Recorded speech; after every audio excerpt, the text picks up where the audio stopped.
उम्मीद करते हैं कि आप खैरियत से होंगे। हमारी दुआ है कि अल्लाह पाक आपको खैर व आफियत से रखे।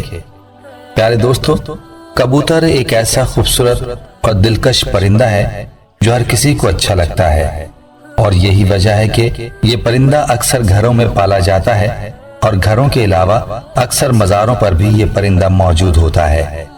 कहते हैं कि कबूतर वो जानवर है जिसके लिए हजरत नूह अलैहिस्सलाम ने अमन सलामती की दुआ फरमाई थी, और यही वजह है कि कबूतर इंसानी आबादी से मानूस है और कव्वे को खौफ की बद्दुआ दी जाती है। यही वजह है कि कव्वा इंसानी आबादी से हरासा रहता है। इसी वजह से लोग आज तक इसे मनहूस समझते हैं। आज हम आपको ये बताने जा रहे हैं कि घर में कबूतर पालना कैसा है, और ये कि कबूतर बद्दुआ कब देता है। इस बारे में मुकम्मल तफसील जानने के लिए आपसे इल्तमास है कि वीडियो को आखिर तक जरूर देखिएगा। तफसीर रूहुल बयान जिल्द 5। दोस्तों, ये तो कबूतर की कहानी थी कि कैसे कबूतर ने हजरत नूह अलैहिस्सलाम की बात मानी और उनके लिए खबर लाने का काम किया। आइए बात करते हैं कबूतर और परिंदे पालने के बारे में। तो दोस्तों, इस हवाले से आपको बताते चलें कि फुकहा के नजदीक घरों में शौकिया परिंदे रखना और पालना जायज और मुबाह है, बशर्तिया कि उनकी ग़िज़ा और सर्दी गर्मी और बारिश से हिफाजत का मुनासिब बंदोबस्त किया जाए, और जब अहले खाना कहीं बाहर जाएं तो उनकी ग़िज़ा और देखभाल का कोई मुनासिब नज़्म करके जाएं। रवायात में आता है कि सैयदना अनस रज़ी अल्लाह तआला अन्हु के छोटे भाई ने एक परिंदा पाल रखा था। जब रसूलुल्लाह सल्लल्लाहु अलैहि वसल्लम उनके यहाँ तशरीफ लाते तो उसे कहते, ऐ अबू उमैर, परिंदे ने क्या किया? बरिवायत सही बुखारी, हदीस नंबर 6129। यह हदीस इस बात की दलील है कि आप सल्लल्लाहु अलैहि वसल्लम ने परिंदे रखने से मना नहीं फरमाया। अगर घर में परिंदा पालना मना होता तो आप सल्लल्लाहु अलैहि वसल्लम जरूर अनस रज़ी अल्लाह तआला अन्हु के भाई को इस बात से मना फरमाते। दोस्तों, इसी रिवायत की बुनियाद पर यह कहा जाता है कि घर में परिंदों का पालना जायज है, लेकिन जैसा कि पहले भी जिक्र हुआ कि इनके पालने के लिए जरूरी है कि परिंदों की हर जरूरत को पूरा किया जाए, ताकि परिंदों को किसी किस्म की कोई तकलीफ ना पहुंचे। चुनाचे कबूतर भी एक परिंदा ही है, इसलिए कबूतर का घर में पालना दुरुस्त है।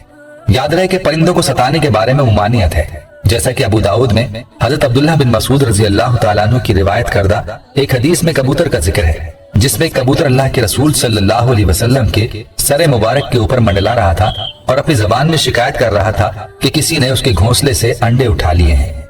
हुजूर सल्लल्लाहु अलैहि वसल्लम ने सहाबा में ऐलान किया और एक सहाबी ने अंडे उठाना कबूल किया तो उन्हें हुक्म दिया गया कि वो घोंसले में अंडे वापस रख दें।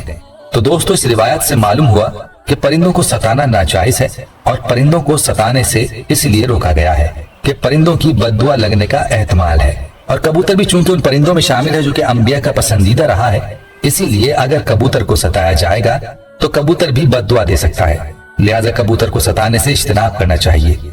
आइए अब कबूतर के हवाले से आपको बताते हैं कि इस्लामी तालीमात इसके बारे में क्या कहती हैं। अहादीस में है कि घरेलू कबूतर खुदा को बहुत याद करते हैं, अहले बैत को दोस्त रखते हैं और साहिब खानों को दुआ देते हैं कि अल्लाह तुम्हें बरकत दे। किसी शख्स ने रसूलुल्लाह सल्लल्लाहु अलैहि वसल्लम से तन्हाई की शिकायत की तो हज़रत सल्लल्लाहु अलैहि वसल्लम ने फरमाया कि एक जोड़ा कबूतर का पाल ले। जाफर रहमतुल्लाह अलैह फरमाते हैं कि कबूतर पैगंबरों के परिंदों में से है। कबूतर घर में रखो क्योंकि हजरत नूह अलैहिस्सलाम ने इसको पसंद किया है, और दुआ दी है कि किसी परिंदे पर इतना प्यार नहीं आता जितना कबूतर पर आता है। आपने फरमाया, जिस घर में कबूतर हो उस घर के रहने वाले जिनों की आफतों से महफूज रहेंगे, क्योंकि जिनों के बच्चे भी घरों में खेलते फिरते हैं। जिस घर में कबूतर होते हैं वो उनसे मशगूल रहते हैं और आदमियों की तरफ मुतवज्जे नहीं होते। इसी तरह एक और रिवायत में आता है कि कबूतर का जो पर झड़ता है वही शयातीन की नफरत और भागने का सबब होता है। प्यारे दोस्तों, इन रिवायात से बात मालूम हुई कि कबूतर का घर में पालना मौजिब बरकत है, और जैसा कि हदीस में आया है कि आप सल्लल्लाहु अलैहि वसल्लम ने सहाबी को घर में कबूतर पालने का बोला है, तो इससे ये बात वाज़ेह होती है कि कबूतर के पालने में खैर है। दोस्तों, यहाँ एक और बात की तरफ आपकी तवज्जो मबजूल कराना भी जरूरी है कि कबूतर पालने के साथ मुंसलिक है। याद रहे कि बाज लोग तो शौक से कबूतर पालते हैं, उनका शौक कबूतर पालने की हद तक होता है, यहाँ तक तो बात दुरुस्त है, लेकिन बाज लोग कबूतरबाजी की नीयत से कबूतर पालते हैं, और चूंकि कबूतरबाजी में वक्त और पैसे का जिया है, याद रहे कि कबूतर पालना एक महंगा और मेहनत तलब शौक है। कबूतरबाजी के मुकाबले अगरचे सख्त गर्मियों में होते हैं, मगर इनकी तैयारी सारा साल जारी रहती है। शौकीन अफराद एक एक कबूतर पर लाखों रुपए खर्च करते हैं। आला नस्लों के उन कबूतरों को खास तरीके से तरबियत दी जाती है और ये मुकाबले सूबाई और कौमी सतह पर होते हैं। शौकीन अफराद आबादी में जगह जगह पिंजरे लगाकर अपने वक्त का काफी हिस्सा इन पालतू परिंदों पर सर्फ करते हैं। इसीलिए कबूतरबाजी के बारे में अगर फुकाहा से पूछा जाए तो वो इसको दुरुस्त नहीं फरमाते, क्योंकि इसमें माल और वक्त का बहुत ज़िया होता है, जो कि फजूल खर्ची के जुमरे में आता है। इसीलिए ऐसे कामों से हमें बचने की कोशिश करनी चाहिए जो काम अल्लाह और उसके रसूल सल्लल्लाहु अलैहि वसल्लम की नाराजगी का सबब बने।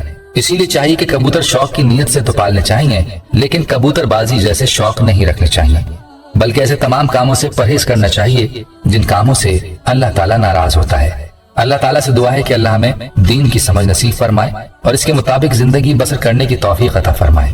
प्यारे दोस्त,